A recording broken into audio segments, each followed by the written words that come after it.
cò chỉ được phép dơ ngang, cò trên hay là cò dưới dơ như nhau, độ dơ như nhau.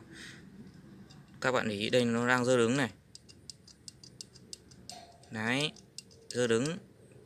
Kéo lên kéo xuống cái này là dơ đứng, là các bạn phải chỉnh vào một chút để cho nó dơ ngang như thế này, một ít thôi thì là được các bạn nhá. Nếu như các bạn nới cái này